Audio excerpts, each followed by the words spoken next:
try sending me another invite, please?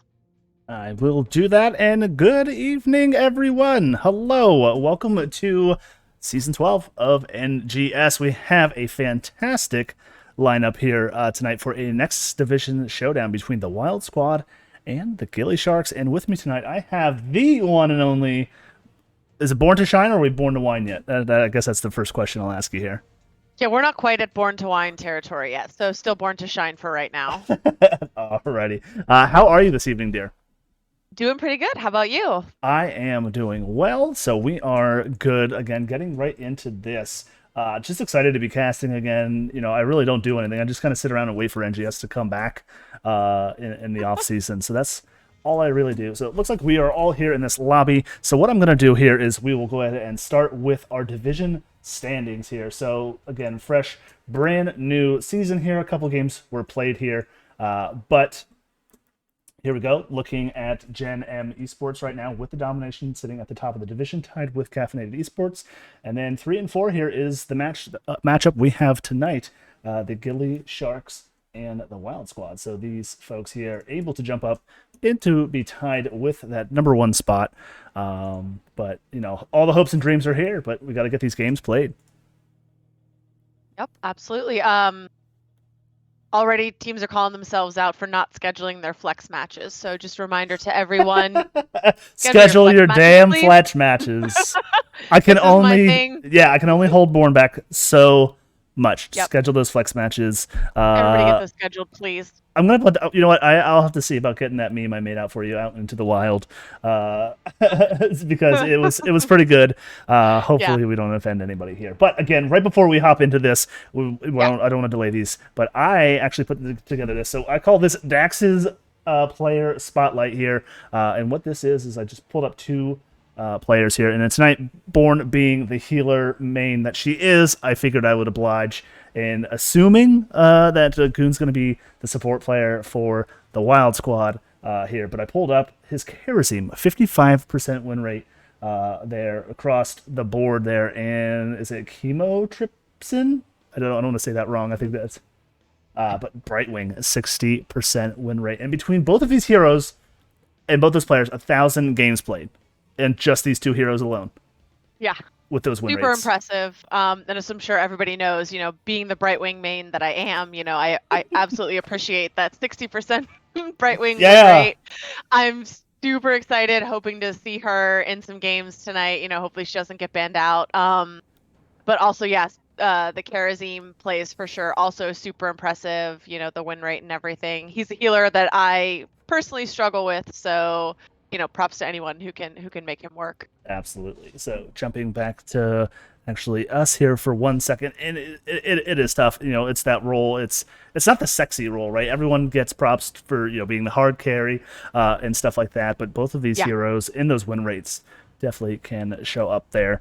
So one last thing, again, all of the stats and stuff here. So map picks and bans. I'll show you where we are at, where we're going, and how the heck we got there. So the Wild Squad is the home team. They did lose the coin flip. They opted to ban Sky Temple and Alterac Pass. And gillySharks opted for the first hero pick. They banned Braxis and Dragonshire. And for game 1 here, we are heading to Infernal Shrines. My favorite map, FYI, for everyone in Divi when we play Infernal Shrines, my favorite map. Braxis is my least favorite, so I'm super not upset to see that banned out. Excited to go to Shrines and see what happens here. Yeah, so these so we are heading right in there. I let them know, so we will be heading right into the draft here. So perfect. So it is your favorite map. What do you like to see here on Infernal Shrines? I mean, obviously, Shrine clear, you know, takes precedence over everything. You know, you got to be able to clear those shrine minions. You got to be able to control that area. So any heroes, you know, that can do that well. I do honestly kind of miss the days of Alexstrasza, you know, when we used to see her as the like dominant healer on Shrines because she was so good here. So I miss those days. But yeah, like I said, hopefully to see Brightwing and some mages, you know, who are good here on Shrines. Alrighty, so getting right into it. No target bans that I know of as of yet, but Stukov can be a main tank, especially with Goon on a team. You can kind of expect some really cool, fun stuff. And the gillySharks known for doing some cool, fun stuff as well, breaking the meta, shaking it up here a little bit. So Zagara, unfortunately, the second pick kind of has to lend themselves to banning just the Storm League bans, right? Zagara, probably Vala coming out Yeah, here. absolutely. Not surprised at all by the Zagara ban. And like I said, completely expecting to see a Vala ban here as well. Because she's also, speaking of Shrine Clear, really good here for that role. Stitches. Interesting. Yeah, he's Oh, really tough to deal with. Can get those picks. Maybe we're up in the Nexus division here, so we could see a Medivh. mhm. So Kidnap Comp is 100% on board, but Goon plays support. Alicia Wins has been known to play support, especially at her Malfurion. They have two offlaners in Vixen Noir and Jazzy. I think the tank in my mind would be Drek here, so could be a target ban onto Drek there. Yeah, and there's the Brightwing ban. Unfortunately, I won't get to see her played here. Not in this game, I don't think, with But a win rate like that. yeah, and yeah, I was gonna say that's not super surprising considering the win rate with her. But that does leave the Vala on the table, like you mentioned earlier. So I do wonder. Well, it's Oh, okay. about damn So we see time. Tychus first picked here. Interesting. I definitely like the Tychus pickup here. So I'm Mhm. guessing Drek, maybe his second most played tank, maybe Diablo. So maybe just forcing Drek's hand there a little bit and opting for something else outside. But Tychus has decent wave clear, can just go front to back if need be. But here we go, Alicia gonna go ahead and pick up the Dahaka. Vanquish the weak. The Hucker, yep. Jaina is one of those heroes that I expect to see here on shrines. Good with shrine clear, good with wave clear. For those important early game rotations. So yeah, definitely not surprised to see her. Tychus also, like you said, good with wave clear. He's good on the shrine. So yeah, like I said, I would have expected Vala, but Tychus is not like a completely out of left field pick either. So rounding out here, we do see Johanna and Sonia. So as of right now, the draft is coming out pretty safe, standard for the gillySharks here. Just between those three heroes, a decent amount of shrine clear. Sonia able to solo push or solo the objective, and then with Tychus post level 10 with his ultimate. Oh my gosh, drawing a blank. Oh, thank you. I kept thinking of Big Red Button. I'm like, that's the 20. That's the 20 upgrade. Yeah, that's the ponytail. Yeah. Able to do a ton of siege damage, so able to just kind of do what they want macroly. And then there we go. Out comes the healer choke. Still need a healer on Yeah. the side of the wild squad, but with Stukov down, Lucio, and Brightwing. Yeah, I was gonna say we're seeing a little bit of a focus on the healers here. Neither side has their healer yet, and we've already seen 3 of them taken off the table. So I wouldn't be surprised to see an Anduin here. Malfurion, like you mentioned earlier, he can be good on shrines, in those close quarters with the Twilight Dream where everyone's all close together. But a Nubarak band, so 2 tanks coming out. This band's there. Oh, All right, Imperial so Uther. I All right. am an Uther stan. Absolutely love me some Uther. And, again, Vala, as of right now, not banned, not picked yet. Tyrael can be Yeah. a support for a Vala with the movement speed, with the auto attack increase, and the extra shielding. So, a potential Vala comp here from the side of the Wild Squad. Yeah, I'm a little surprised, honestly, that she's made it this far without being picked or banned, but There she is. so all right, apparently I foresee the future, I did call out the Alexstrasza earlier. And then a spicy last pick Butcher. All right, I Okay. absolutely see that. Goon on Uther. I see Key in the chat. Absolutely love that pick as well. But to your point, the Dragon Mother is here. One of her best maps. Able to get a lot of Yep. value with that. That dragon, the Dragon Queen trait, and the last pick Butcher absolutely blows my mind. Alex Strasser not having a ton of hard CC, so we will see here. Now, are you leaning one specific way? Does the Dragon Queen, Alex Strasser herself, sway you over to the gillySharks, or can maybe sway you back over to the other side here? I do really like gillySharks draft. Not just because of the Alexstrasza, but Joe and Sonia and Tychus, they're all so good here on shrines. You know, Joe can just go in and live forever. Sonya and Tychus both really good with the shrine clear, and Alexstrasza, like we said, this is her best map. So I think I will have to lean towards gillyShark on this one. But what are you feeling? Listen, you got a Uther and a Butcher on one team. I can't pull myself away from that. Again, they don't really. So Uther will provide that hard CC that maybe Tyrael lacks at least until 10. But with that Butcher and then Dahaka with the global, I think even though Sony does have tremendous wave clear, Alicia's going to be able to rotate. And be wherever she needs to be at the last minute. So, but no, 2 really good drafts. I am looking forward to game number 1 here. Yeah, and I mean, with the Butcher and the Dahaka, Alexstrasza does, you know, she lacks that cleanse that other healers have. So, you know, she won't be able to just like, you know, push a button and save anyone from the Butcher charge or the Dahaka tongue. So they, you know, gonna have to be careful about that and look out for that for sure. And those ring heals, picking an Alexstrasza into a Jaina.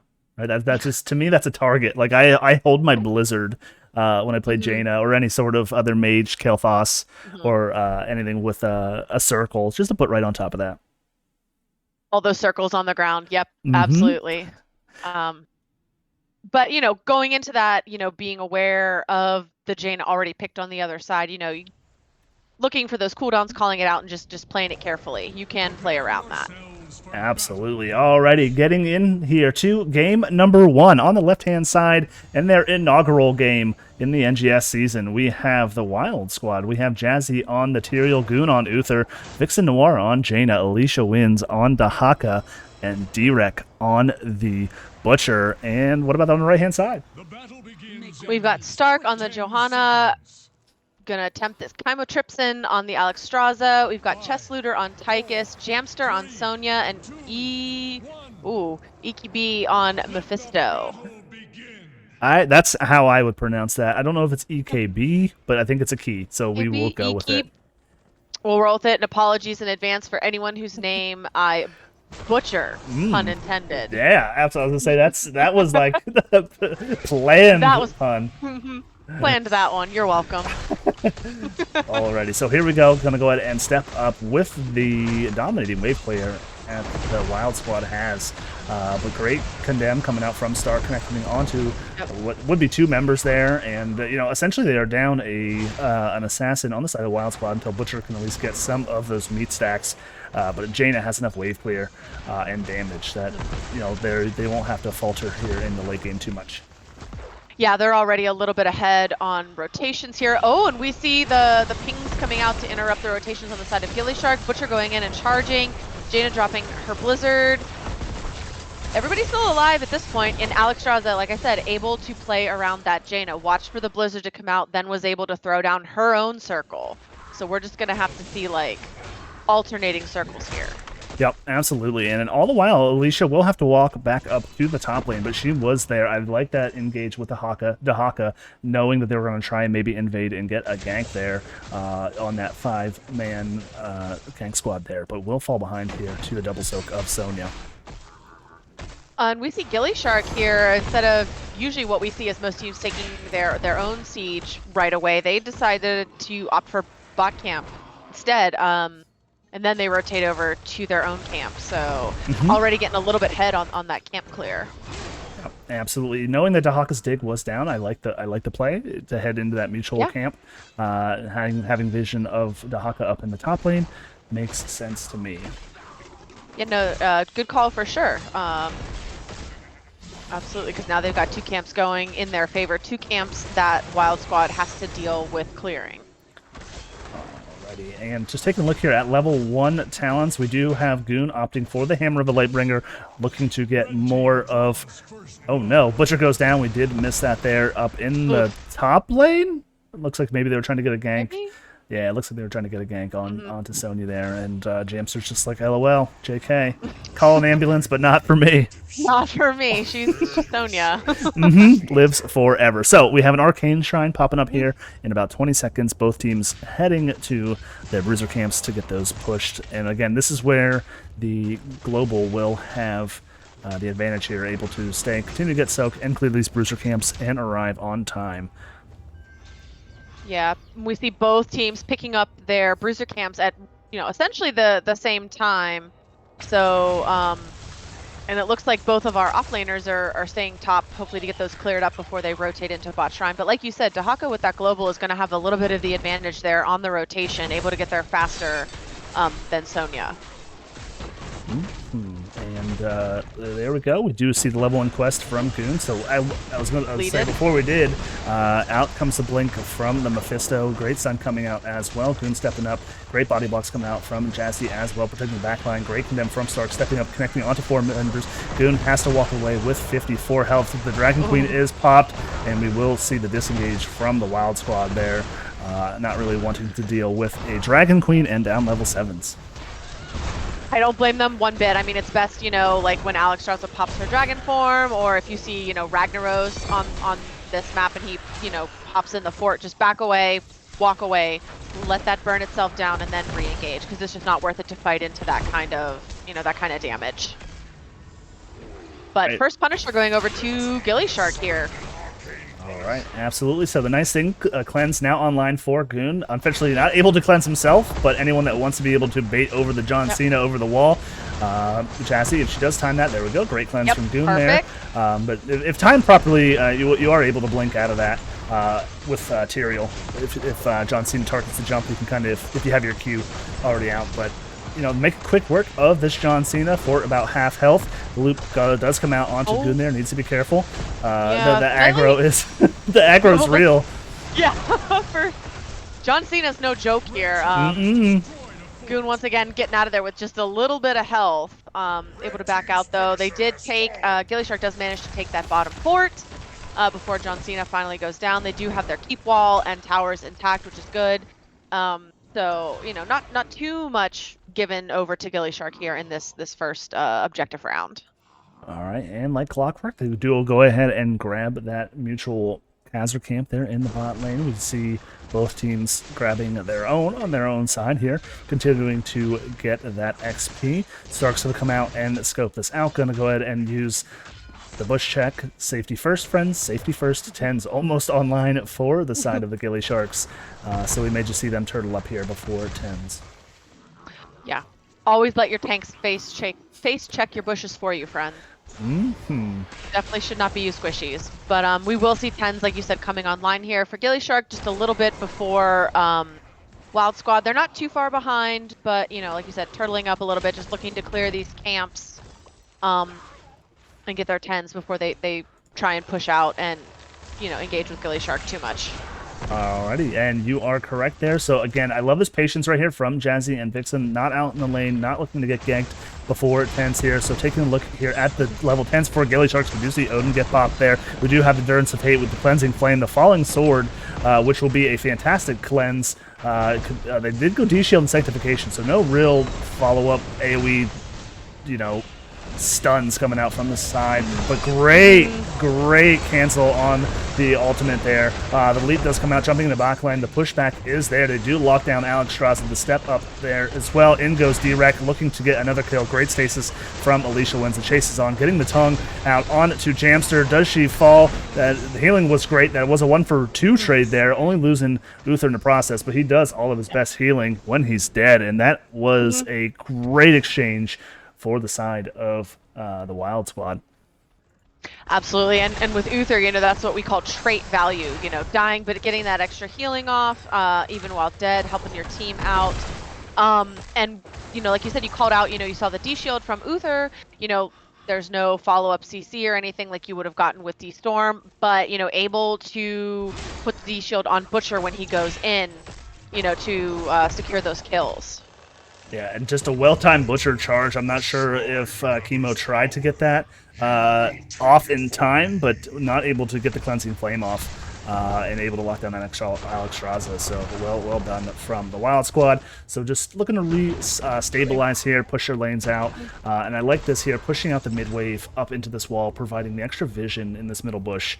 As you see, like the Fog of War closes here on this half of the map with them walking. So that's kind of what you want to do here. And then this Frozen Punisher will be a good one to take care of, as it does shut down the forts and the structures. Yeah, absolutely. And again, we see both teams picking up their bruiser camps right about the same time. Both offlaners kind of hanging out up top to clear those both out. So it looks like once again the start of the shrine objective phase here is going to be a 4v4 fight. And Butcher is at 131 stack, so a little over halfway there. You know, already getting close to that completed portion of his quest.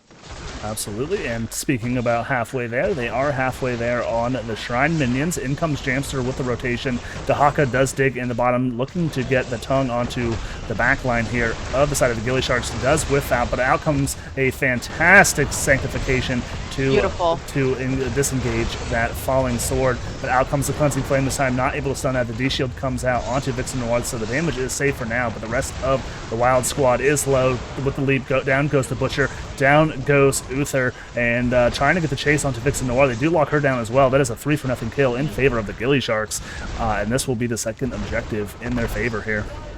Yeah, Falling Sword definitely not used as a cleanse there. You know, definitely used to go on the aggressive, secure the extra kill. 3 for none. You know, in favor of gillyShark. You know that was definitely a scary fight, and they are choosing to step away from the shrine at this point. You know, they got 39 out of 40 minions cleared, so they're gonna go and take that camp away from Wild Squad. You know, this is ours now. Looks like they're gonna take their camp as well and get that extra lane pressure before they decide to go back and finish capping the objective. So lots of push power going here in mid lane. You know, the John Cena combined with both of those camps. Yeah, so to your point, they have both camps pushing now. Unfortunately, that first one did get the quick clear. We will see the Wild Squad most likely back up here. I think this fort's gone no matter what, but there we go. Yeah. Out comes the cleanse, but in comes the stun and the root. Follow-up combo, the leap as well. Down goes Goon, but again, just can top the team off there, but let's see what happens here, because John Cena will have another leap here in about 15 seconds. I can't even count. Does get the leap onto Vixen Noir there, and the chase is on. So here goes a keep wall down. The Punisher is about half health. Out comes the sanctification from Jassy to ensure that Vixen sneaks out of there. But this is first keep of the game, and potentially more. If Odin gets popped, the healing is down. I think Dragon Queen might be back up. I mean, John Cena about half health here. They're choosing to try and push into core and end this. John Cena getting the jump onto Vixen Noir, you know, saved earlier by the sanctification, but goes down after that John Cena stun, and it's looking like we're going to have game here only about 10 minutes or so in. That is game one. GG's, well played to the gillySharks. Yeah, well done. It's not very often you see a 10-minute Infernal Shrines game.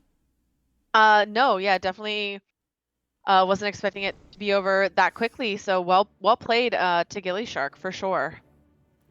Unfortunately, that leap was just too much to deal with, and I'm still a fan of the solo heal Uther. I still think it works, but no, just a great showing from both these teams here in game, in game number one. And taking a look here at the stats, I mean, the damage was there. Jaina sitting at 23, Mephisto at 24. Healing, you know, Uther has the burst healing protection with the shielding and his quick cooldowns, and then the armor. But yeah, 23,000 to 30,000 kills, 3 to 7. Not a ton of kills here. Teams getting the macro game done and just being where they have to be.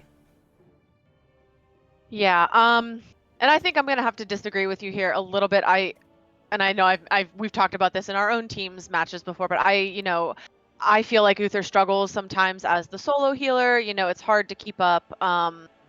Hard to manage mana, and you know, I just think sometimes that he struggles into a lot of the other healers personally, even with the cleanse. You know, like I said, Alex Strauss doesn't have that. You know, he has the obvious advantage there, but you know, there are so many other healers that have a cleanse that might be able to provide a little bit more than he can in those situations. Absolutely. So taking a look here at the talents here, again, like I said, this is more, I want to say, like, in my opinion, the offlane Uther build allows him to, you know, get the reduction on the hammer. Generally, I kind of solo heal, I usually see W build, but again, with the shielding from Tyrael, and I definitely think that's what they were going for, is just the hard CC, knowing that they were going to go maybe D shield on that Butcher. And then sanctification for the rest of the team. So definitely makes sense to me. Full W build coming out from Alex Straza. Normally you see the... Oh, whoops. Sorry, Alexstrasza there. Yeah. So there we go. Yeah, normally you see the W build more with not healers, comps that require, those globes. But I mean, I guess Joe, collecting globes there, so I can see the value with W build there. I normally go E build myself. Absolutely. So as we get finished getting things worked out here, get everything updated, so it looks like we are heading to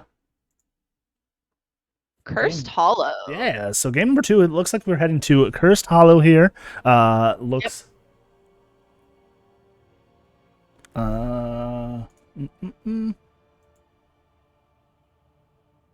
Okay, there we go.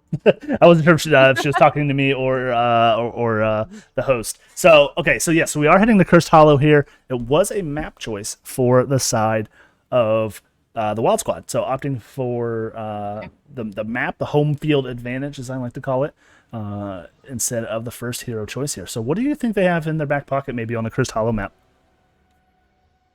I'm not 100% sure here, but again, the globals, on bigger maps have, the obvious advantage here. So, you can bring out the Dahaka again.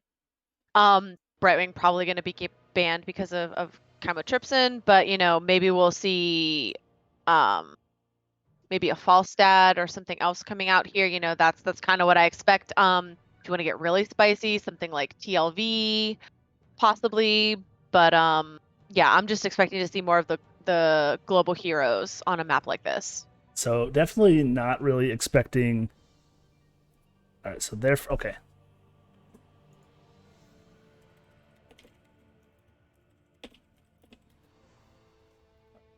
Okay, I apologize. So they wanted first pick. This is a gillyShark map. Okay. Yep. Okay. Sorry, they had the lobby set up wrong. Okay. I had a 50-50 guess and I got it wrong. So here we are.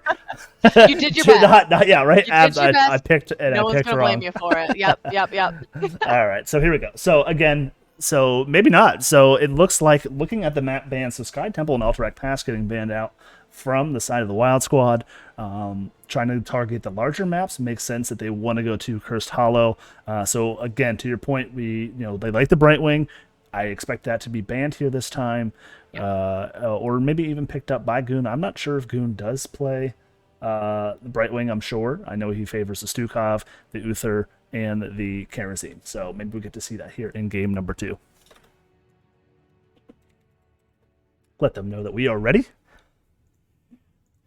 Ready to go. So yeah, again, to your point, Falstad. But I think a lot of it could be that boss control pit. Maybe you get to see a Deathwing unstoppable all the time. You essentially have to kill him, but boss control. So maybe a Greymane. I'm trying to think. I don't know if they'll go Rainer. I know Alicia plays a decent Rainer. So Exterminator can get some value here as well. But Dahaka's on the table. We saw her play Dahaka. Yeah. Rainer's generally just good on this map, the push value that Hyperion offers, especially when Curse is on the table or are active rather. Rainer definitely a good pick here, solid pick. I've seen that a lot. So yeah, I would not be surprised if we see him here. So this time the first pick is up and available for the side of the Wild Squad. So we will probably see gillySharks banning out the Storm League bans of Zagara and Vala, but maybe we could see a Zagara.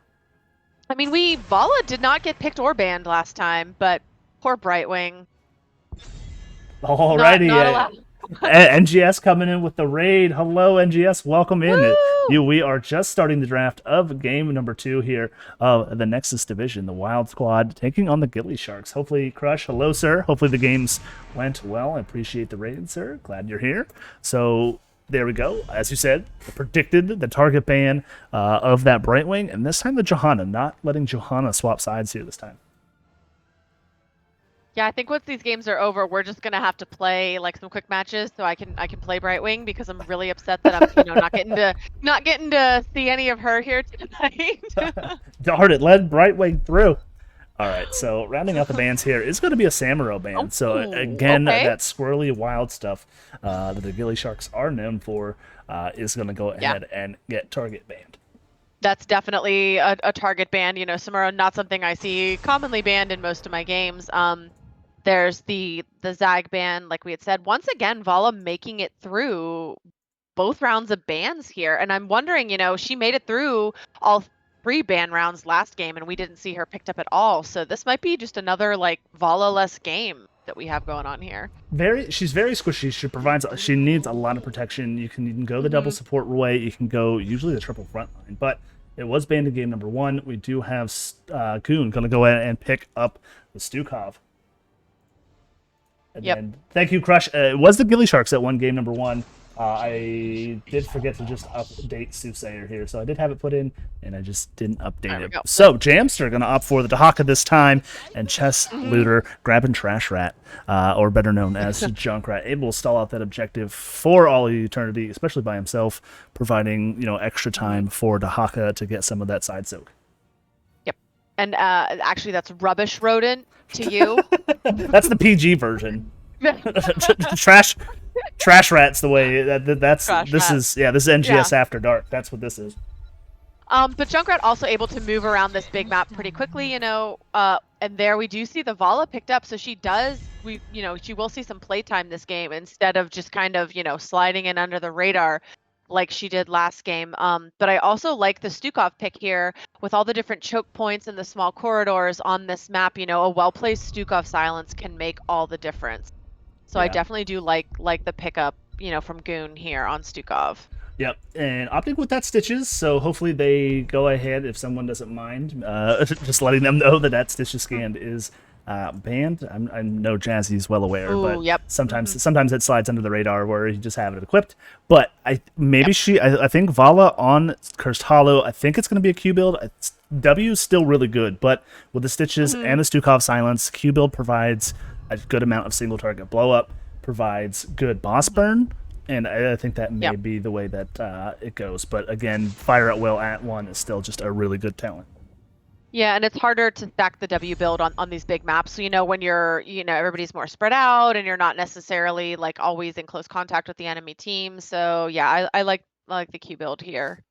Like you already called out. We see a Nubarak being banned again and Medivh on the side of gillyShark. That definitely feels targeted. Someone on the side of Wild Squad must play a good Medivh. So they're gonna go up for young Brad Pitt. I think I was told Anduin is last night, and Greymane. So more on the boss burn. So Greymane able to solo a lot of the camps, and Junkrat able to zone off as well with those traps and those bombs on that particular boss capture point as well. But Yes. Cuddle Bear Stitches. Yeah, that's the best skin he has, unfortunately, but it is banned. So out comes a Thrall. I absolutely love Thrall. I think he's undervalued in the current meta. 3% base damage abilities on his kit. Self-sustain for days. But I really like this front line coming out for the side of the Wild Squad for this Vala. Absolutely. I mean, like you already, noted, Vala is very squishy, and if you're going to enable her and let her run rampant and do her thing, you got to have a solid front line to protect her.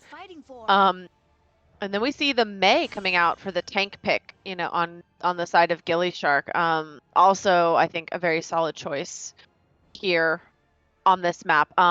You can take blanking on it, the big snowball, for boss control. Roll everybody off and kill that boss. Or thank you. I kept wanting to say Ice Wall, and I was like, no, that's her other ult.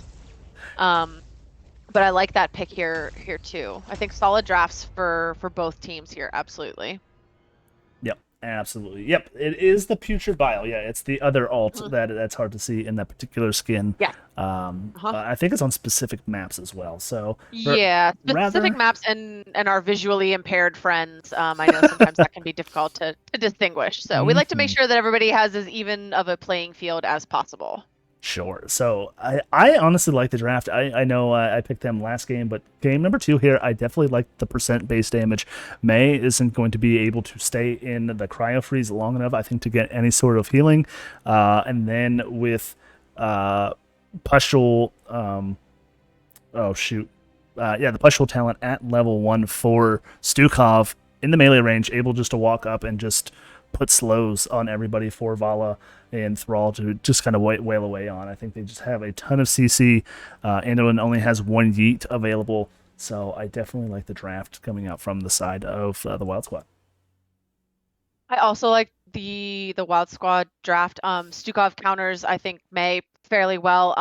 Just drop a silence under her anytime she drops her D. Just kind of, so when she comes out, she can't use any of her abilities. I like that a lot. And even the mobility they have with the Junkrat and the Dahaka, it just, I don't know that it's going to be enough to match up to what blue team has going on.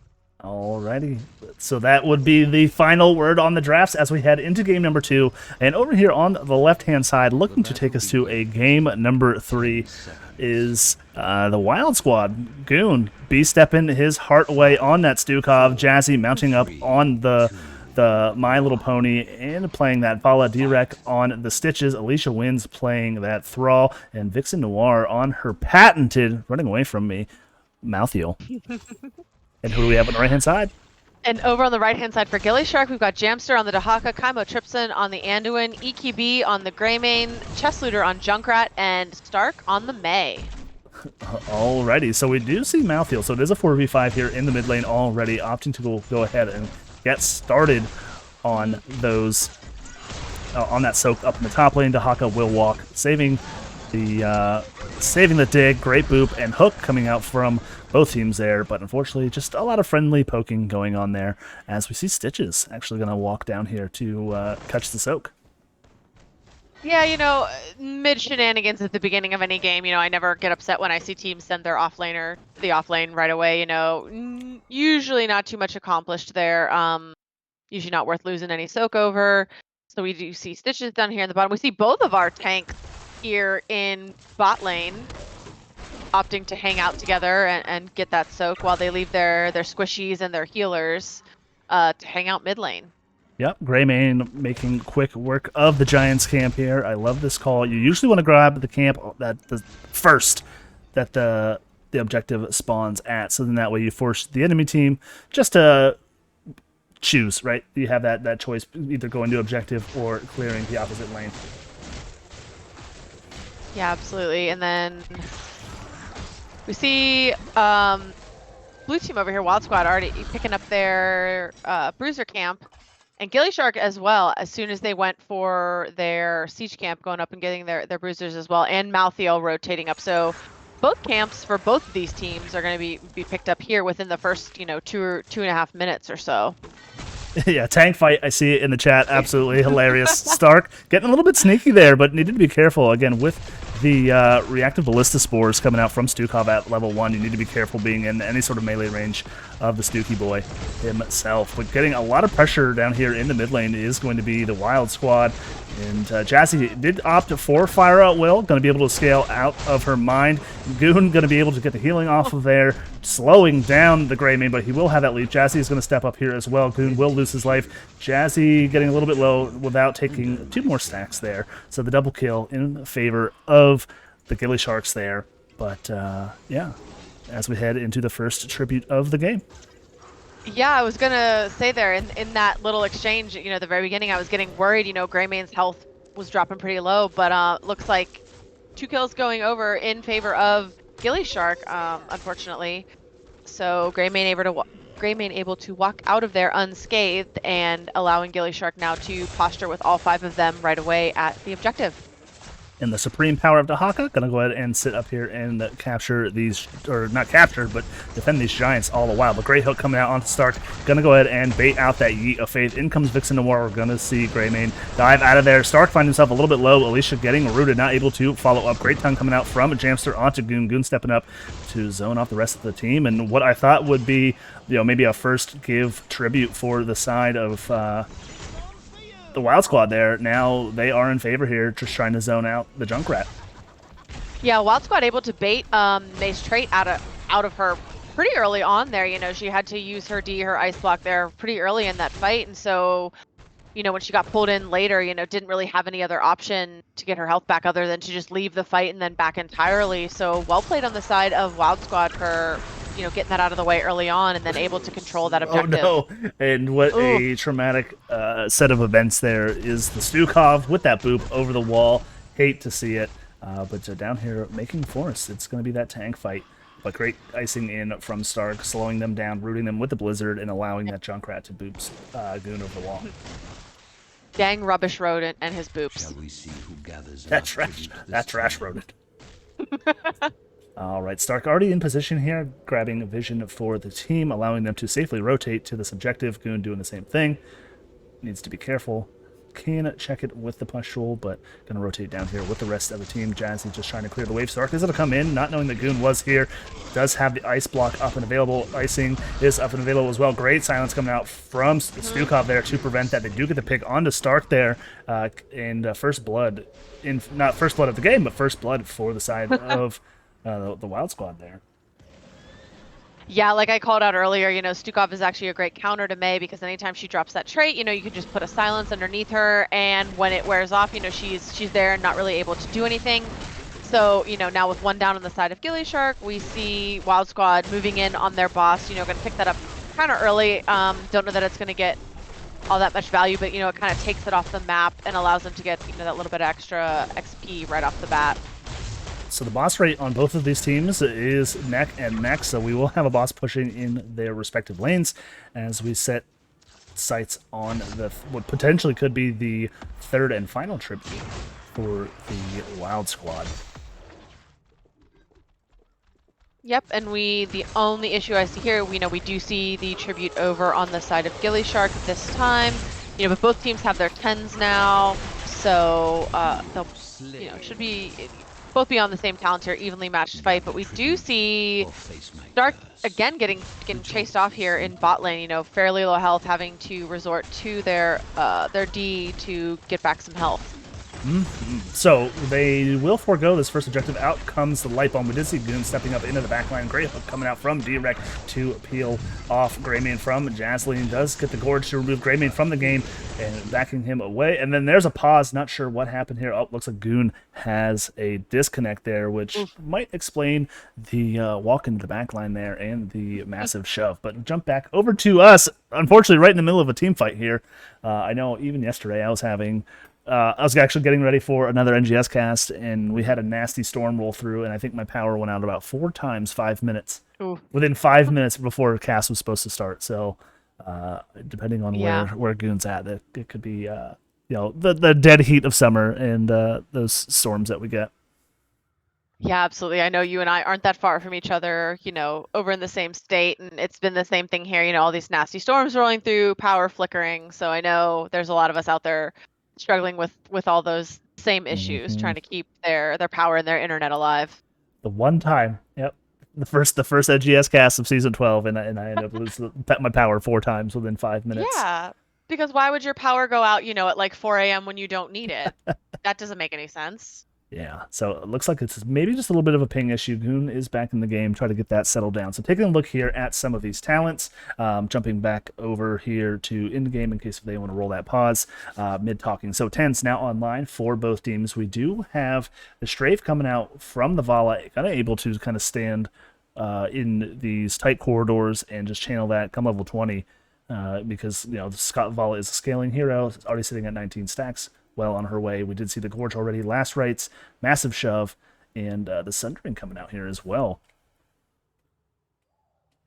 Yeah, absolutely. And looks like we're counting back into the game. Goon is back. We are back into it, and unfortunately, Stitches does go down. A root coming off on 3 members of gillyShark, but the rest of Wild Squad able to walk away from that. So only Stitches goes down here, and we see Malthael up top moving into take that objective. So this might not go, or no, Wild Squad, yeah, they are going to be able Yep, they do. Lock it down. Jamster not able to get there quite in time. So first objective on Cursed Hollow here does go over to Wild Squad. Ruby, I do see you in the chat. I know you believe in the gillySharks here. So here we go. Ice Wall is going to come out. Great Blizzard combo on top of it. We do see the sun coming out on to Goon. He got back into the game just to die. Feels kind of bad. Great root coming out from Alicia. But here we go. Let's see if they can get anything done. Great hook coming out onto Chess Leader. The Yeet saving Junkrat. Yep. But maybe That not this yeet, though. fort. That Yeet, though. But we'll be That able to fort take is this gone. fort. Yep. We do see Fort Vixen is Noir. gone. Yep. Taking her time. Is going to go ahead and get some more pressure up in this top lane. Going to have the back 4 mana and getting some value here in the mid lane as well with the Winions as the rest of the team heads up to maybe get a pick or finish off this fort. You know, I think Kibi rightfully choosing to just back out there. Again, this fort is gone here. There's no reason to die over it. Letting Wild Squad have that there. When we see Malthiel over here already capping that bruiser camp, you know, his first cursed phase comes to an end. Jamster defending top lane. So gillyShark now technically down in structures with 2 of their forts gone. Down versus 1 on the side of Wild Squad. Yeah, these hooks are on point. I think that's maybe why we did see that Stitches banned in game 1, but unfortunately being second pick in the current meta means you just ban the Stormly stuff. And D-Rex just walking right up to Dahaka saying, come here, son, let's eat some dinner. Great stasis coming out, but the body blocks are there. I think they will lock down Jamster here. We do see a lot of R buttons being pushed just to secure the 1 kill on the Dahaka. So value trade, they do get the pick, and now the man advantage, but 13's online and ult economy now in favor of the side of gillySharks. Yeah, I mean, I would argue that Dahaka didn't really have much of a chance there. You know, 5v1, and this is going to allow Wild Squad to push in there and take the last of those forts. You know, I had said earlier that they only had 2, but now they're going to have 3 out of 3. Ice Wall coming out, locking down 2 members of the blue team, and we see Stukov, unfortunately, going down in that fight. All right, but maybe not for naught, right? So we have the wave pushed out here, meeting here in the mid lane, and they can just walk up at any point and just breathe on that top fort. So essentially 3 forts down, structurally ahead, 13's now online. So even Talontiers for the side of the Wild Squad here is nothing really to do. Like the patience here is quite phenomenal. They do get the hook and the Gorge out onto D-Rec there. Unfortunately, Mei will not be able to icing her way out of this. Out comes the Ice Wall, trying to delay time there a little bit for the team to maybe step up and break down that wall, but unfortunately not going to be able to do that. And a great pick coming out from the Wild Squad right before the objective here. Yeah, I mean, it's already been called out that the Stitches hooks have been on point so far. And, you know, being able to take the Mei behind the wall where she can't skate out of there, that was, you know, great pick. Front line down on the side of gillyShark. Didn't even, you know, need the Stukov there underneath her to get her out of the picture. So, you know, well played on the side of Wild Squad. And like you said, they're just going to sneeze here on this top fort, and it goes down. So now gillyShark is down to just their 3 keeps. But I like this call. They're going to go ahead and just forego this. The fort, now the fountain is down, so they're going to go ahead and just trade fort for fort here. So not a bad trade. I mean, the tribute really doesn't do anything for the side of the Wild Squad. Now, boss is up and available here. 16, so it is even talent here. We could see that. Just a straight up boss trade. We see Chess Looter down here is going to go ahead and start the boss on the side of the Wild Squad here, but they're going to back with the potential thought of having their own keep pushed in, but that we may see a boss race, and they're saying LOL JK, they're on our boss. Yeah, I think this is going to end up being a boss trade here. It looks like, you know, they realized what was going on, and instead of backing to try and take their own boss back, they just realized, like, hey, we might as well just trade boss for boss. So, but the thing is this tribute placement is in favor of the Wild Squad. So, you know, they have a boss pushing a keep, so they're going to be able to capture this tribute here and defend this boss all in one go. So again, putting gillySharks kind of in a weird situation here with, you know, 2 channels to none again for the Wild Squad. Yeah, and it looks like they are already posturing, or at least Stitches is, you know, getting ready here for this objective. It looks like gillyShark is, again, opting just to let this one go. You know, they're clearing boss, they're getting camps, and recognizing that, again, this one can be given up without any, major consequence. They just have to be ready and willing next round to defend so that Wild Squad doesn't get the objective.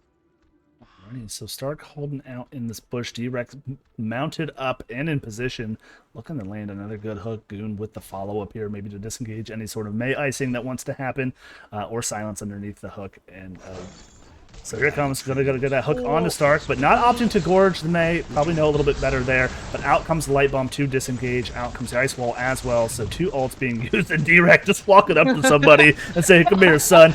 And the ult getting used, but the yeet not able to lock that down. But there we go, getting the reset on the Junkrat from the last rights. Great silence coming out to get that zoning there as well. Yeah, EKB in the backline. Vixenor trading out there. Spider-Man meme kill in the backline. That is a 1-for-1, a 1-for-2 in favor of the Wild Squad there. As the tribute, the third tribute here again. Lanes, bot lane seems to be the lane for them. The team does rotate here mid, try to get that pushed out as well. But I think gillySharks will be able to defend this. They will have, they will hold on to their structures here. I think they may lose, a keep, maybe 2 here, but I don't think this curse is going to end the game.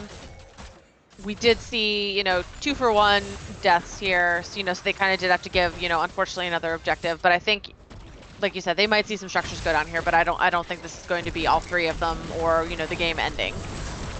All right, so out comes the ice wall, blocking any sort of rotations. Great boop onto D-Rex, but able to gonna walk out of there with the team. Jamster living in here with Alicia, and Goon is gonna have to stasis. They're stepping up. Great cataclysm there, or not cataclysm. I'm sorry there. Yeah, sundering. Holy smokes! I never see that ult anymore down in the dumpster divs where we live. But Jazzy with the strafe, getting all the damage there. Does get rooted. Is gonna have to vault out of the way. And yeah, again, they want this keep.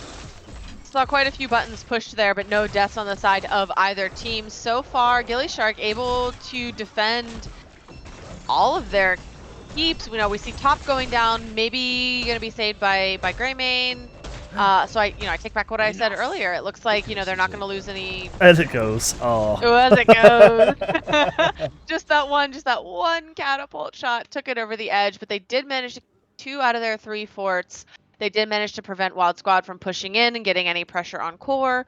So for the moment, gillySharks still in this. Both teams at roughly about the same XP, going to hit about level 20 at about the same time.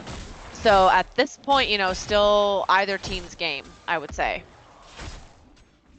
Alrighty, so just opting to continue with the macro game here. Vixen Noir doing the great thing of holding this cap, waiting for the team. Now 20. So all the while, I mean, they do lose 1 keep, half of another keep, but the gillySharks own majority of the XP lead here. 20 is now online for them, so they can kind of restabilize here. Hook comes out from D-Rex, not able to connect on to Stark there, and Chest Looter with that quick rotation with the bomb hop.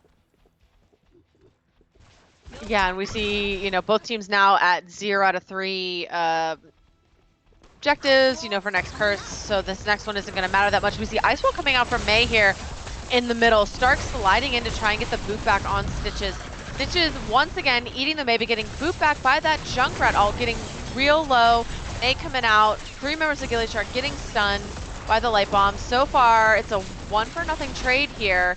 We see Stark getting really low, but able to inch their way on out of here. Good tongue pull from Dahaka. 2 members of Wild Squad going down. Unfortunately, fighting down level 19 into level 20. So this fight will go over to the side of gillyShark. Alrighty, and that's kind of what they needed. I mean, as of right now, gillySharks holding 10 kills to 5 in favor. Now working on this boss. They have the Giants pushing here in this bot lane, and 2 members of the Wild Squad down for, respectfully, about 35 more seconds. So they can even up structures here with a keep of their own, and potentially 2 boss plays here. They can leave Dahaka down to capture this and can rotate up here. So this might be a little bit risky. Looks like Jazzy and Goon don't like this. Vixen is going to rotate out of there, hopefully safely enough. Jazzy's going to back, and they will start defending that bot lane. Like you said, I think we see that double boss play here. gillyShark already captured bot boss. They're headed for the top. They don't leave Dahaka bot, though, as of right now, to cap that objective. Jamster still kind of pushing in that boss there. do see them backing out now to go and capture that first tribute. But Stitch is already in position. Probably going to throw out that hook. Yep, prevent Dahaka from capping it. Going to stall objective until both of the teams can show up. Although Walk up and Wild get a Squad slam. Yep. will, yep, we'll have to answer that boss coming in top lane. You know, Stitch is, yep, finally forced to back because the whole team's going to have to deal with that boss. So Jamster does manage to secure that tribute. Alrighty, so 20 is now online. So we now have the Death Siphon, essentially the infinite strafe coming out from Vala here. So able to turn some of those fights, but great ice wall coming out and the unstoppable cleanse coming out from Malthael on his own. D-Rex stepping up to get the Gorge, but unfortunately no follow-up CC to lock that down. We do see Stark getting locked down. Vixen Or living in the backline doesn't get off the last rights, but here we go. Jazzy just spinning away. Alicia Wynn's doing the thing as well, trying to lock down. You know, all members of the side of gillySharks are low, but they do escape with their lives. So that was a none-for-nothing trade? Or no, Malthael revived, I'm sorry, with the level 20, no one can stop death. So they did get the Malthael, but it was all for nothing. Back essentially, yeah. Essentially an even trade there in that both teams still have all 5 of their players up. Really low health pools I saw on both sides there. But ultimately, both teams are going to have all 5 heroes up for this fight. We did see a lot of R buttons pushed, though, so not as many ults available for this fight. All right, so we do have camps rotating in the mid and bot lanes that will need to be addressed later on. The win condition seems to be either top or bottom for the gillySharks. So Fort still up and available. So mid lane can kind of be ignored here just a bit. Dahaka looking to, once vision is secured, they will be able to step up here and just continue to put pressure in this bot lane. Mm-hmm. Yeah, bot or top lane, you know, with the bosses, definitely the win condition on this map. We see both teams posturing here around the tribute. Wild Squad working to clear that camp there in mid, allowing gillyShark to step up and hopefully take their second tribute, you know, for 2 out of 3. Stitch's hook just barely missing chest looter there. Junkrat manages to escape getting pulled and gorged just by a little bit, though.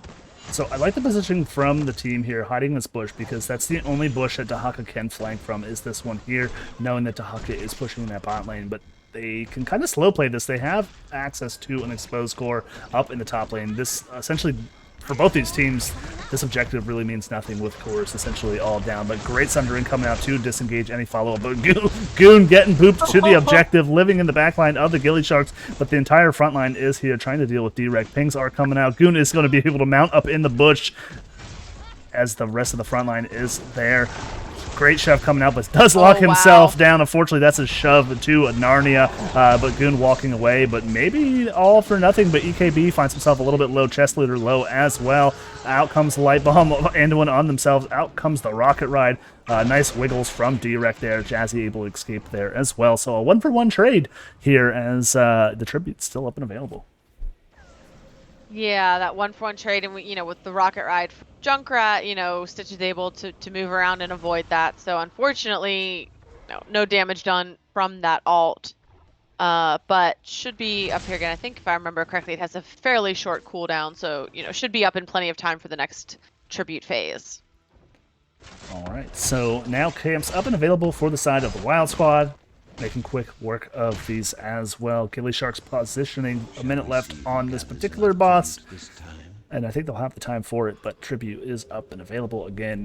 These teams might just make this a 4-team fight and see what happens there, but they got to defend that top. Again, the constant catapult pressure that they have in the top lane needs to be addressed, while even though at about quarter and half health, only every other catapults for top and bot lane for the side of the Wild Squad. Yeah, and we see Wild Squad here picking up 2 camps, you know, pushing in on the side of gillyShark. You know, gillyShark going to have to answer those. And it looks like they are opting instead to clear that mid camp and then rotate down towards Wild Squad's boss, letting them have that tribute. They're already getting that damage in, but it seems like Wild Squad has sniffed it out. They know what the enemy team is doing, where they're headed. So they're moving down to defend their boss. But will they get there in time is the question. We see the ice wall coming out from May, and then the light bomb 2 getting booped off point here. Stark getting really low. Kaimo trips in low as well. We see all 5 members, excuse me, of gillySharks going down on that boss point, which I'm sure they thought they had secured, but Yeah, Stark missed the ice wall. I did see it. I was saying, I don't know how Stitches got stuck between that rock and that hard place, but he was able to do that, able to gorge the Greymane, who at the time was the only one standing on that capture pad. But this will be GG's at game 2, and we're heading to a game 3, which is what we wanted here in the first place. We had the raid from NGS come in right at the beginning of this one, so we're giving the people what they want here as we head to a game 3. This is always what we want. We want that 3rd game.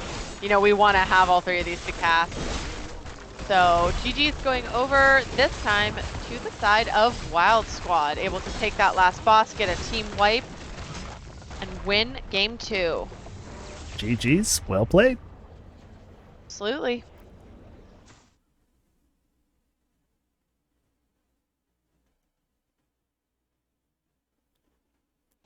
Alrighty, so jumping here into some of these stats, and that I'm sure that's probably a big weight lifted off the shoulders of the Wild Squad.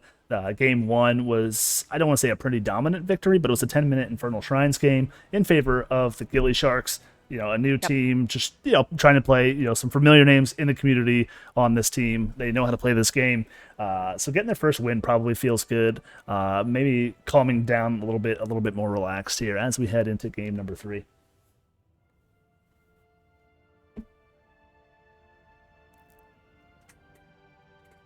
Apologize, taking a sip of water here. So taking a look at some of these stats. So Vala, again, just even though seeing a little bit of that nerf on that W build, just scales absolutely insanely into the late game. 81,000 hero damage coming out, and Anduin not really able to keep up with that. And then just catching up in kills. I think I mentioned at one point it was 10-5.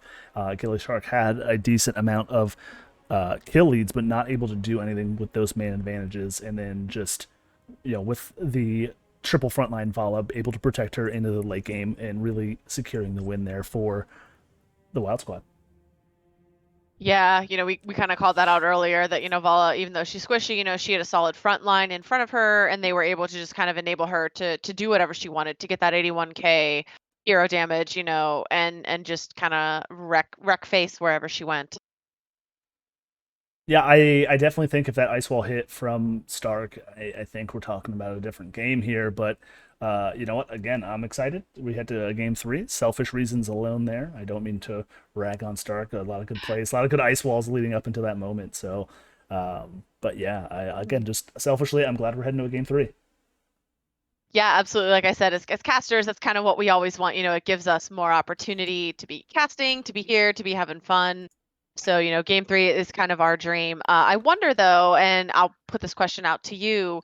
Do you think, May's big snowball, her avalanche, would have made all the difference there on that last fight over boss? I think so, because of the way that the team was heading in, and it's hard to say what happens, right? Yeah. Because usually you can kind of end up saving somebody else on the enemy team. You can kind of disengage. You can put people behind a wall, but it's kind of like the same thing as Gust, right? So it kind of has to be played properly. But it could have, right? The ice wall, I think, led to a lot of kills for them, and in that mid to late game where they were able to kind of get the pressure back in their favor and the momentum there. I think the ice wall was the catalyst for that. But again, it's kind of one of those things where hindsight's always 20/20, and up until that point, I think ice wall was getting value. But I know, like, I've missed a gust or two on that particular map, or it wasn't over far enough to the right where somebody was still caught on that little corner of the forest on the capture point, and it didn't work. So I'm sure Stark will beat himself up for that, especially like a Stitches, who has one of the next to Rag and Deathwing, just an extremely enormous hitbox. But so he was able to walk right through there and gorge the Greymane. Okay. Alrighty, so Battlefield of Eternity this time. Yeah, it looks like this will be a map choice from the side of the gillySharks. Wanting to head to BOE, want to get that race done. Just want to make sure that I have all my stuff updated here. It is a 1-for-1, so looking at us, I let them know that the casters are ready. And again, thanks for everyone for tuning in and hanging out from the NGS stream Thank you for everybody for the follows. Ruby, I saw you. Blonde, hello in the chat. Slug Hunter, hello. Glad to see you. Jazzy in the chat as well, answering some of the questions. Brown Bala here, retired hero. I will absolutely blame Goon if he is in the interview. I'll ask him to stop feeding next time. But just glad everyone's here, hanging out, watching these two teams square off in season 12 here in the Nexus. I'm just here to blame Stark. I'm pretty sure that's their username in Pokemon Go. So I'm just here to blame Stark for everything. I believe that's his handle as well. So we all blame Stark, and I think the other division told us to make sure we just continue just to crap on him as he craps on other people in the division. So just also giving Stark the people abandoned us in Div A. As Div A mods, we have been abandoned. We have. So left behind here. So I think extra reason to crap on people who leave us. 100%. So here we go. Brightwing band coming out. I'm sorry, Born. You can play all of the drunk Brightwing after this. Yeah, because I never get to play Brightwing during our games either. We always see Brightwing banned during our games. I'm seeing Brightwing banned during the games that we're casting. So it's very upsetting. I don't get to play or cast Brightwing. Because you know all the names of the abilities. So there we go. Target ban this time coming out onto the Bala. Really good on this particular map. But I think Jazzy played that really well.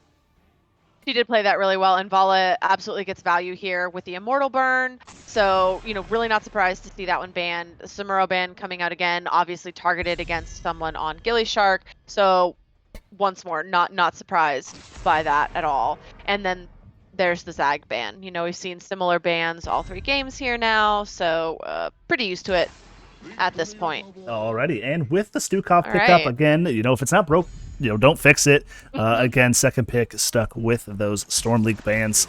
But again, Chest Looter opting for the Li Ming this time. And Greymane, gillySharks, meaning business, locking in both damage dealers. Both really good race potential on Battlefield of Eternity. Absolutely. 2 great first picks on the side of gillyShark. I like both the Greymane and the Li Ming. EQB did play a good Greymane last game, securing some of those kills. Although, as a support main, I can say their health pool did give me minor heart attacks during a lot of those fights. Ooh. I am not surprised to see the Rainer pick, considering Vala got banned. Again, really good race potential, really good push potential on this map. And then the Sylvanas too coming out. My heart could only take so much. Like the 2 heroes I would absolutely one trick in this game would be Sylvanas and Rainer. So here we are. I think we know where I'm leading at in this particular matchup so far in the draft. But rounding out the third and final bans here from both of these teams, maybe a Chang Toke. Yep, there we go. Will be the Stitches. We saw it one time and one time only. D-Rec, my friend. You got to at least play it once this season. I don't know if you'll ever get to play Stitches again. Yep, now you got your one token game, and that's it. No more. Everybody gets one, as Spider-Man says, and you get one time. Maybe we'll put a highlight reel together. Throw it up on. Throw it up there. Throw up the highlights. Go ahead and clip all the fun stuff here and show off both of these teams. A Nubarak ban once again. I think that's been all 3 games that we've seen a Nubarak banned. But I think it's been banned. I believe so, but I think it was been banned on both sides. I think that we had. I think we had the Wild Squad banning it in game 1 and game 3, and then I believe they banned the Nubarak instead of the Stitches in game 2. Okay. Varian and Tyrande picked up for gillySharks. So Varian going in for that taunt. Tyrande following up with that stun, gonna allow Li Ming and Greymane both to just dump all their damage on one target and get those picks very easily. So, really easy to blow up, one target on the enemy team, really easy to get that Immortal Burn. So I'm really liking the comp so far for gillyShark. All right, so I'm hoping for a Johanna pick here before it happens. I heard that. I like the Johanna with the Falling Sword, the AoE cleanse into a taunt Varian. But here we go. I like this combo. We will see potentially, so potentially a mosh pit here, and Vixen Noir on that Gazlo. It's gonna be able to zone awfully well into the Immortal Pit, as well as the Gravo Bomb. So if that's what she opts, if she opts for Robo Goblin going to be able to get the Unstoppable, which, you know, Sylvanas has an Unstoppable, Raynor at 20 has an Unstoppable, Gazlo has his own Unstoppable. So I don't hate that at all whatsoever. And then the Imperius coming out. So gillySharks wants to pick one person and one person alone and remove them from the game. So that's what they want to do, and they have the good burn to do that as well. And just an all-around good team comp coming out from the side of the Wild Squad. Yeah, I mean, both teams have really good Immortal Burn. I think the single target blow up better on the side of gillyShark. But, you know, we definitely see, you know, Wombo potential with the Gravel Bomb and the ETC Mosh, and even with the Stukov Silence on the side of Wild Squad as well. And I'd like to point out, you know, you casted last night, and even though you were on 30 seconds to Mosh, never once heard you call out when there was 30 seconds left to Mosh on ETC. You know what? It's easy to track until he hits 13 when they get encore, and then every boot just cuts off. Don't you guys don't pay me to do math here, okay? I can barely count to 10. All right, I can't be that upset. You know, I'm not good at math either. So, all right, we'll just try. We can try to call that out a little bit here. Alrighty, so heading into a game number 3 over here on the left-hand side, looking to get their first win in NGS. I don't say history, but their first NGS win here. We have Alicia on the Raynor, Direk on ETC, Goon on Stukov, Jazzy on the Sylvanas, and Vixen Noir on the Gazlo. Okay, and then over here on the side of gillyShark, we see Stark on the Varian, Chess Looter on the Li Ming, EQB on the Greymane again, Jamster on Imperius, and Kaimo Tripson playing Tyrande. All right, let's see if everybody dodges the... Oh, Goon! Game's over. That's it. That's it. GG. That's it. GG, game over. Good luck, friends. But unfortunately, good arrow rotating in from the top. We do see a lot of teams rotate here in that mid lane, trying to get some picks there. But I like the positioning here from Direct there. Just keeping an eye on those rotations. Jake Bot calling out in chat. Wait, 30 seconds to Mosh would be a thick hot cover band of 30 seconds to Mars. Glad you caught up with the joke, Jake Bot. Too busy playing Smite. Too busy playing Smite, Jake Bot. Too busy playing Smite, you know. Thanks for, you know, coming to our TED Talk. Alrighty, looking at level 1 talents here, we have Sylvanas opting for that Q build. And we do have the Reactive Ballista Spores, the preferred level 1 talent for Stukov. We do have Big Game Hunter, Block Party, and Exterminator. Yeah, but we see ETC kind of hanging far forward here in bot lane. I'm assuming just trying to get vision for his team, let them know what's going on, providing protection as they move in aggressively almost right away for that camp, you know, trying to block it out so they can get it, but I don't necessarily know that his death would be worth the camp trade, so able to get out of there, thankfully, because like I said, I don't know that him dying there just so his team could secure the camp would have been a 100% worth it trade. Already, but absolutely, just Varian is a giant minion until level 4, so I like the aggressive call coming out from the side of the Wild Squad here. And then the Super Seeky plays, this is my favorite maneuver, especially as a Raynor. Going to go ahead and grab this camp as well. So looking to go ahead and get ahead in the macro play is the Wild Squad, all the while one level away from any sort of real hard CDC outside of a Tyrande stun or an Imperius Q. So I like this heads-up play coming out from the Wild Squad. Yeah, you know, but once Varian comes online, Wild Squad's going to have to be real careful because, like you said, you know, the Tyrande stun following up after the Varian taunt is going to provide a lot of problems. And then late game when Imperius is there for a lot of these team fights, you know, that's going to provide the additional CC. And if gillyShark manages to lock one person down, that's it. Good luck. You know, you're not getting out of that much CC and, you know, the blow potential with Li Ming and Greymane. Alrighty, so Bruiser Cam's getting capped from both sides. 4 now online for the Varian. Gonna go ahead and take taunt. Standard builds essentially across the board. We do see possession coming out from Sylvanas, so able to just kind of continue to push lanes and steal their own minions and continue to push forward with them. And we get camp getting cleared in bot, and it looks like both the offlaners are working, you know, up in top. So Sylvanas and Raynor already in position here to begin burn on their Immortal. So immediately, Wild Squad getting the lead on gillyShark. I mean, first Immortal doesn't necessarily count for as much as the later ones, but already, I would say, putting themselves in a position to burn faster. Absolutely. So in the offensive position is the Wild Squad, but they are going to step up. Down a person, Taunt comes out onto Goon, unfortunately not able to escape there with all that lockdown from Tyrande and the burst damage coming out from EKB. Yep, that taunt into Tyrande stun, follow up. Like I said, just as soon as someone's locked down, if the damage is there to follow up, then you're not getting away. All right, so both damage dealers rotating in on that. Great Q coming out onto D-Rec as well. Does have the slide to get out of there. Great boot back as well to get himself to safety. So this will be what started out as a good first Immortal for the side of the Wild Squad. Ends up in favor of the gillySharks here as it heads to the bottom lane. Yep, like I said, they have really good burn with both Greymane and Li Ming. So they were able to focus on that to get that first Immortal. Again, it's just the first Immortal. It's not gonna, get the most value of the game, but still, like a good start to the game for gillyShark. Absolutely. All right, and D-Rec, great boops. Perfect position from the silence from Goon as well, not allowing the step up to occur once this wall is done. And again, just the amount of races they have, they may not get much more than half fort health here, unless if gillySharks is able to get a pick here. Ooh, Jasleen going down to about half health, having to back out a little bit as Syl.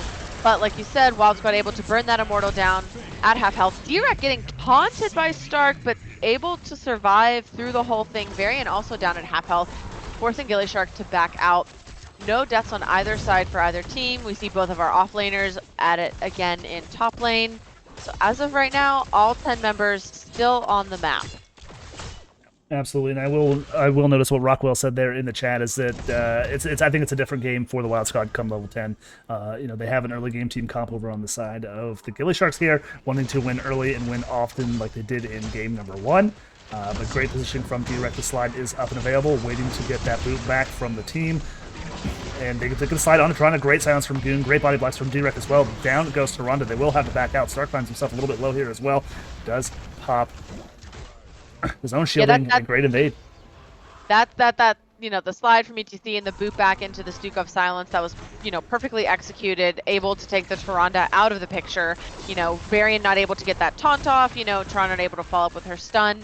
So yeah, I think I agree completely. Once we hit level 10, it's going to be a completely different game for the Wild Squad, as long as everything is executed properly. And they rotate up and get the pick on to Vixen Noir there. I do like the Rocket Socket talent there. Trying to spam get the shielding. Unfortunately, it's just not enough. But again, they do have the level lead, or at least a small level lead, coming out on the side of the Wild Squad. Maybe looking roughly about the same here. Wild Squad not able to quite get that bottom fort, from gillyShark. So both teams still have all of their structures up. And we see gillyShark already looking like they're moving in, starting to get that Immortal damage going. Absolutely. So they're just going to opt to maybe try and get 10s here. Get back in it at halftime. Stun coming out from D-Rec. All right, so as we switch into this, do we think that they win 10-13, 13-16, or 10-16? I think it's 13-16 in my opinion for the Wild Squad. That's kind of when Sylph can start popping off. She gets the auto attack talent, the sun coming out on to D-Rec here as well. Great silence coming out from Goon as well. We do see the Starfall getting popped by Tyrande to kind of get some zone and some cooldown reduction on her abilities. Out comes the taunt again. These tanks just going at it. Jamster jumping in the backline. Great stun coming out from D-Rec to get that peel for Goon. And all the while, this is a serious base race. Unfortunately, it does go in favor of the gillySharks again. Yeah, and I've seen Varian taunt ETC a couple of times now, and I realize you can't always get to the back line. Sometimes you have to taunt the target that you can reach, but it doesn't seem as of right now that taunting that ETC has really worked out so well for them. They haven't quite been able to secure those kills.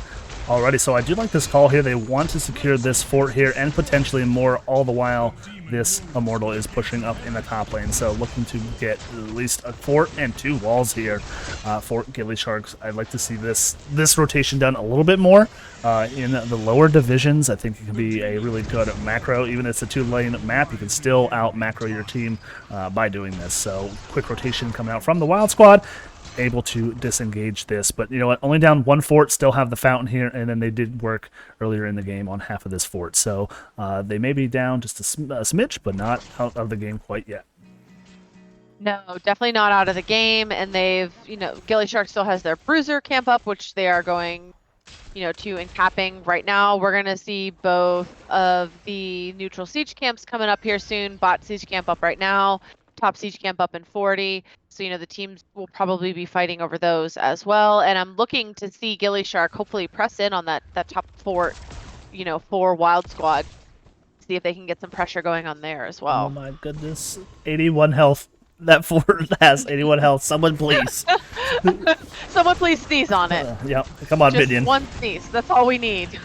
All right, so knowing that they are down taking this camp, maybe looking to just try and trade that camp for something else. The positioning is here. I'm not sure if Vixen Noir, they do miss the spear coming out, but they do get the taunt from the Varian. Gravel Bomb is out, does connect EKB underneath the fort, but unfortunately it's not enough, and they are just kind of bullying Vixen up here a little bit. But I like this continued pressure here. I think with the Rainer as well as the Sylvanas able to shut down these forts. Out comes the Hyperion. This is going to be a ton of siege damage. I think this is a good win coming out from the side of the Wild Squad. So black arrows being used to, again, shut this down. It's going to force the rest of the team back. They do hold on to this. The Goon, unfortunately, getting taunted. The resets from the Ming are there.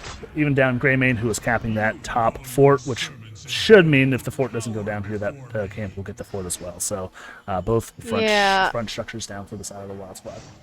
And that's 2 kills in a row for gillyShark there, 2 successful taunts. Now that they're not taunting ETC, slash the front line, able to get those kills.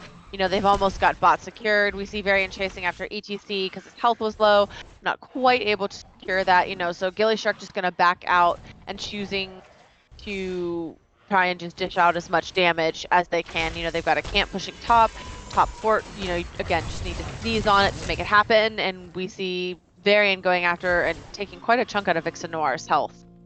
Alright, so the whole fight is here, and Jazzy did go Wailing Arrow on the Sylvanas, so even after a taunt, if that Wailing Arrow aims true, a lot can be negated here. So out comes the taunt onto Alicia once the stun is there. Out comes that Wailing Arrow. Jamster living in the backline. Out comes Graviton Surge. Again, not connecting on anybody, but a great body blocks and boot back on Jamster, and that is the kill that they needed. 13 snout online for both teams here, and that, again, is what they needed as they march over to the Immortal here to maybe get their first Immortal of the game. Yeah, we see Wild Squad able to push in now. ETC Direct taking quite a bit of damage, at probably about a third health now. But with Imperious down, gillyShark has to kind of just back out, play it safe. So we are, like you said, going to see first Immortal going over to the side of Wild Squad, and they're going to hopefully get some pressure going here. I wonder if they're going to make the same call and rotate towards bot lane, maybe counter push, but no, it looks like they're all going to go to top lane and push with the objective. Yep, I like this call. They already do have the bottom fort. They try to get the rotation there. Stark finds himself a little bit low. In comes the rotation. Jazzy should have black arrows up if they want to go ahead and shut this down, if they wanted to dive a little bit further. But they're going to hold it, maybe try to get a little bit more with this Immortal in the keep and the keep wall. Yep, taking out that fort, without much contest. I think that's a good call on the part of gillyShark. Just back up, defend a keep. Rainer dropping Hyperion here. Again, his push pressure on this map is just invaluable. We see Jamster coming in for that trying to flank in from behind, not quite able to get any lockdown. Though Stark getting caught in that Gravel Bomb, health looking really low, but able to heal back up, possibly going back in, looking for a taunt. Team not really in position to follow up though. The Immortal's just wailing away on that keep. It is going to go down, and gillyShark not quite able to secure any kills there or really defend their keep, unfortunately. They just kind of have to give it up. Alrighty, and here we go. Another exposed core for the gillySharks. The momentum is in favor here for the side of the Wild Squad. They're going to go ahead and clear bottom and grab potentially the bottom. But this could be a 3-16 call, thinking that the whole team is going to go bottom for that camp. But they need to be careful here.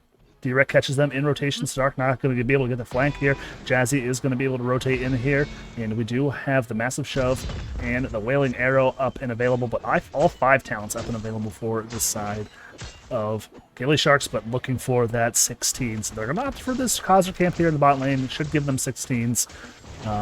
Stark with a great warding for the team as well. No rotation down on there. Yeah, we do see Wild Squad picking up their Bruiser camp. It almost looks like gillySharks going in on it.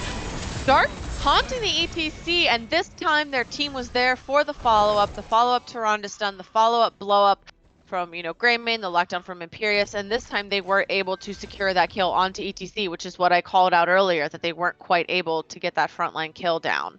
They managed to get it this time, though. Yeah, the boobs coming out from the ETC have been pretty much on point. That time it just wasn't quite enough to save his own life here. But back in 13 seconds, the Immortal back up in 25. So, pre-16 death, not the end of the world. May have to start the re-engage at halftime here. The top fort is gone, so just keeps left. Yep. Only keeps left, yeah, for both teams. We didn't need those forts anyway. No big deal. Nope, we don't need forts. We'll work out one. Nah. Alrighty, so Stark just being the bulwark shield for the team, looking to get out. This taunt does come out. The taunt and the stun here as well. Great movement from D-Rec, avoiding that Tyrande stun. Out comes the Starfall to get that stun back. Even if D-Rec hadn't managed to avoid that Tyrande stun, though, Damage was not in position to follow up on that taunt, and I've seen that a couple of times now. ETC getting taunted, but the damage not in place to completely blow him up. So, taunt has a much lower cooldown, though. Would not be surprised to see that coming out again here soon.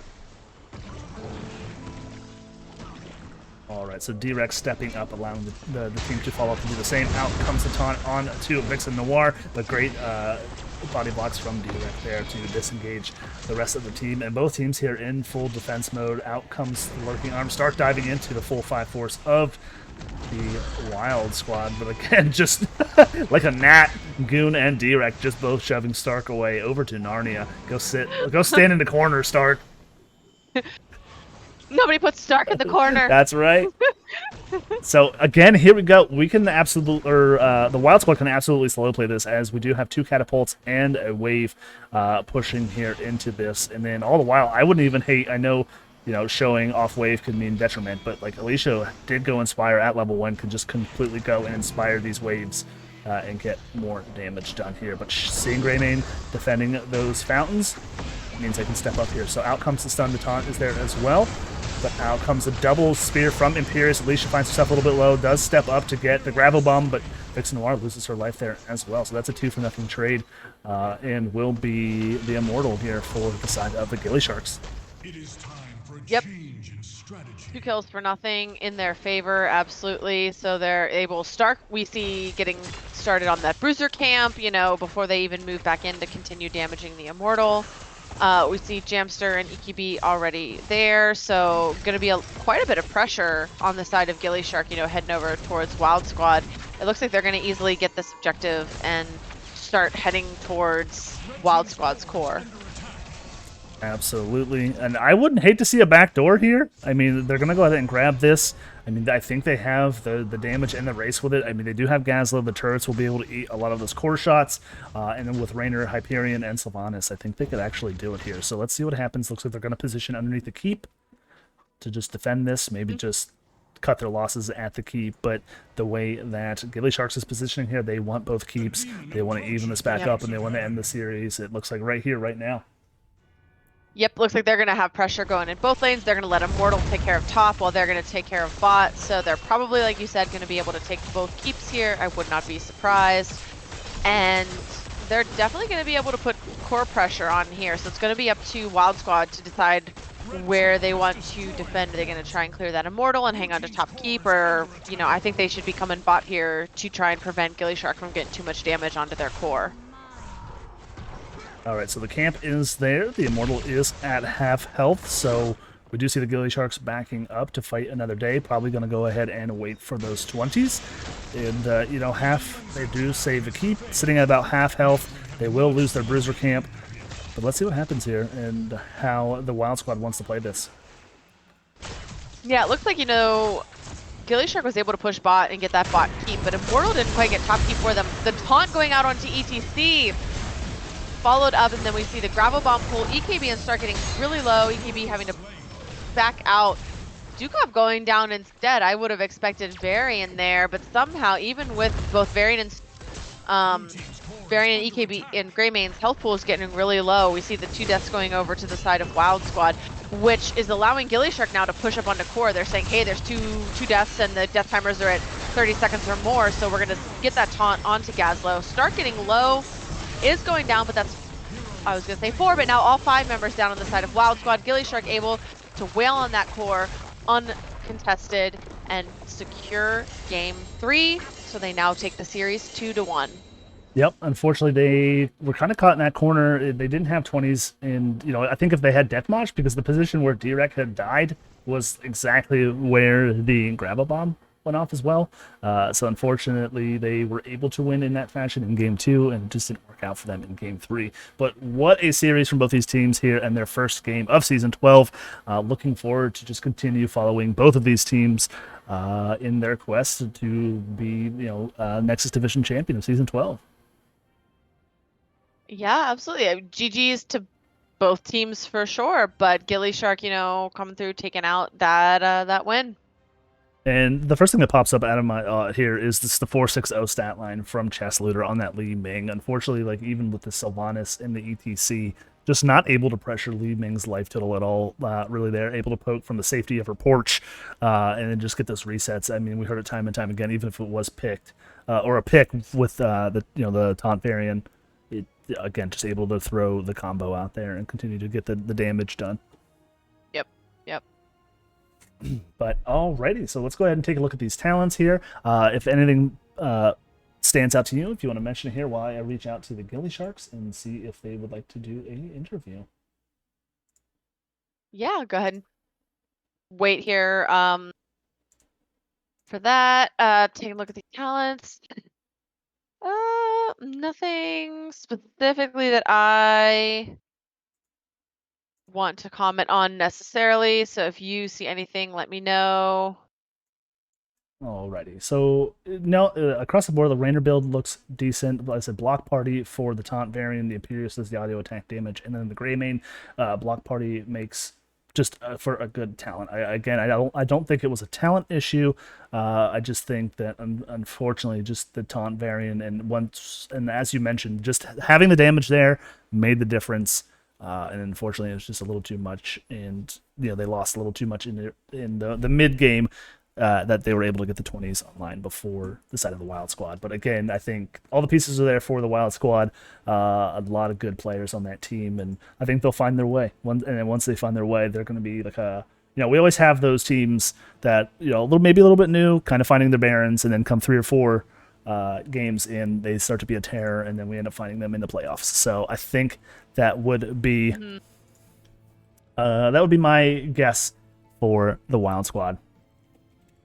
Absolutely. I mean, this is only week 1, of season 12. So, we're just getting started here. There's plenty of action still to come.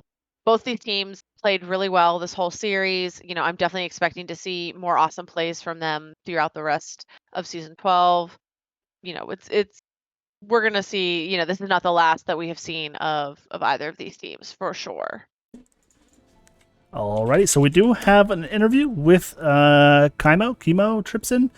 We will jump into NGS Lobby 2, and I will see you there. All right. Alrighty, congratulations. Is it Kimo? Is it Kimo? I feel Kimo. It is Kimo. Okay, so then Yeah. I butchered your name. Born said it right the first time, so props to Born though. But congratulations. I mean, Born's amazing. That's your free pass though, Dex. Thank you. Thank you. She is amazing. I mean, we could have said some nasty things about her while she wasn't here, but she's here now, Born. But congratulations on the victory, the 2-1 victory over a team like the Wild Squad. It was pretty wild. It sure was. How are you guys See feeling? what you did there. We're riding the high. First win out of the first match of the season is always nice. As of yesterday, our tank player said he couldn't be here tonight, so Stark had to remember how to tank. The Samuro bands really helped with that. he doesn't peel at all, so we figured it out. Played 3 comps that we've never practiced before with a squad that we really haven't practiced before, and Okay. worked out okay. Yeah, you know what? It's in his defense, no tanks know how to peel. You know, they're all engaged all the time. Usually left up to the backliner to do all that peeling. But no, you guys played really well. Just I guess first and foremost, like how difficult was it? I'm not sure if you personally do the scouting, but how hard is it, or how tough is it to scout a team like this, where I know they were playing just some off rules from what I've seen. I've seen them play.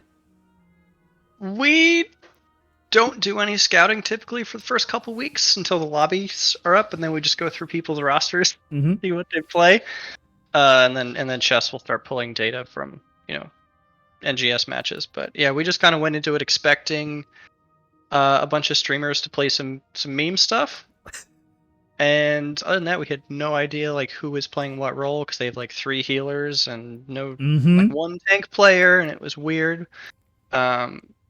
But yeah, they gave us the runaround a couple of those games. It was like, I'm not sure what to ban other than Zagara and Stitches. We don't like Stitches apparently. Yeah, well, I was actually going to get into that later on when we talk about game 2, whether it was a choice to let that through, whether the Stitches was a target ban, because we saw you get target banned from the Brightwing off the go. I mean, I took one look at your, just your general roster, was able to pull it up, did a little showcase on your win rate with the Brightwing, not able to play her at all this game. So I know Born was sad. I was sad as well not to see that greatness. So I was sad. I like Brightwing. I do too. She's the best healer, but also best hero in the game. So super upsetting that I didn't get to see her tonight. But yeah, so talking about game 1, I mean, generally, I know Born and I were talking a little bit. You don't generally see a 10-minute Infernal Shrines game. I just want to run through that core call there with the Frozen Punisher.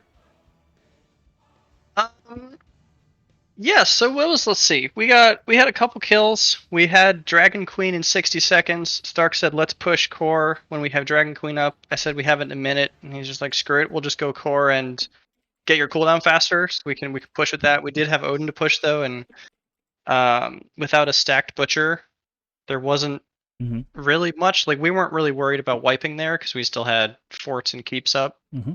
So it was, worst case, we wipe, get some maybe 50% on the core, and then we're set up for a sneaky backdoor if we need to. Best case, we just push and go.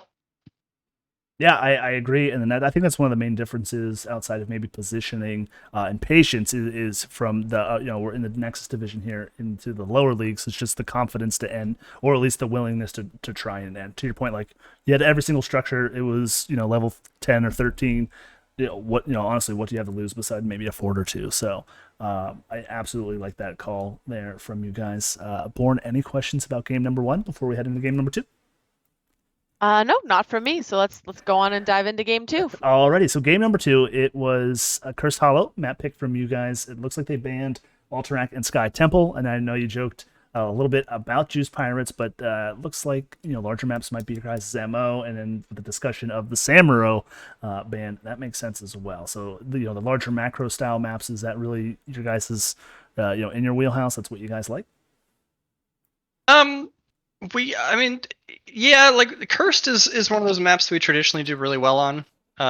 We didn't get to play it at all last season because we speed ran it like week 1, and then no one ever let us play it again, which was really sad. Usually, it's one of those like we're totally fine giving up 2 curses in a row and then just like getting a level 20 curse boss kill, or winning in like 4.5 minutes. Just run it down. Stitches like absolutely screwed us over that game. So it's like, well, let's go take a someone's gone. Goodbye. Okay. We didn't really have any answer to the Vala, and Infinite Strafe is pretty good. Yeah. But we were just like, yeah, we'll give it this tribute. We'll give it this tribute. We'll get the next one maybe. Yeah. Try to get the next one. Okay. And then the whiffed ice wall on boss point was like, we talked about that immediately after the game. Stark was like, if I angle it slightly better to catch Stitches, nobody can get past it because it fills the whole choke, and then we're fine. We take boss, and we probably don't all die. Yeah, it was. I know Born raised that question, and that's kind of one of those things where it's like 50, hindsight's 50-50. where like, oh, maybe Avalanche, but I think up to that point, because I think you guys were winning in terms of kills, structure wise, they were able to get those picks and do something with it. But yeah, I don't know how Stitches snuck through that little tiny, like, as big as his hitbox is, how he just kind of popped through there and was able to gorge the gray main. Yeah, and it was just a couple of pixels, yeah, here and there. and he's got a handful to spare for sure. Any questions, Born? I probably stole your only question from game number 2, but any questions from game number 2? You did. You're good at stealing everything from me, so it's fine. Hey, it's what I do. Well, here, I'll let you start with game 3. So we're gonna head into game 3. Battlefield of Eternity, Born, take the floor. So what was your mindset going into game 3? You had 1 win, 1 loss. Were you guys like pumped up and ready to take this? Were you just, ready to do your best? What were you guys thinking? What were you talking about going into this last game? We wanted to kill people. That's Excellent. It showed. They kept picking us off in game 2. We were sick of that. We just wanted to run at them and kill them as much as possible. Li Ming, Gray Main are also good at racing and killing people, so that worked out nicely. And then I like Tyrande, so we have the triple reset comp with owls, and then you just throw the variant in there, the Imperious for stabbing, and we can immortal race and kill people pretty well, and then we'll figure out macro as we go. Yep, and that's exactly what I happened. like it. Yeah, that's exactly what happened. If the enemy team is dead, you can take camps on your own time. And then if they're dead, you can do whatever you want. Exactly, and I think the nice thing about the team comp that you built there was to your point, it was able to do both things. Where usually on Battlefield of Eternity, you kind of see the race side or the team fight, and then just again do whatever you want. So able to lock in the Gray Main and the Li Ming in the 1-2. I think made the difference for you guys there in game number 3. For sure. Yeah, it was, comfy heroes for all of us. Makes it very easy to know what to do. You just push your buttons at the target, and they should die, and then you go to the next one. Right, and then no flame on Stark, but again, there's no peels on Varian when it's when Varian goes burr. So no, Stark doesn't peel. He could play like you could give him a tank that only peels, and he will just not peel. Like that's not what he does. He goes and kills people. The backline takes care of itself. That's like somewhat my job ish. I don't know. I just want to kill people too. That's fair. I mean, the true Brightwing coming out for sure. We'll call out our own tank on that one. We feel that. Tank dives in deep, backline left to fend for itself. Like, okay, I can understand that. Yeah, you just gotta kill their backline faster than they kill your backline. Just get kills. Just a race. I'm just here to kill, give Born hard attacks, but I'm winning the game. I'm winning the video game if I'm killing. So that's why we do it. Alrighty. Any more questions before we get out in the shoutouts here? Nope. Okay. All right. Nothing from me. All right. Kaimo, go ahead. The floor is yours. What shoutouts would you like to put out there into the universe?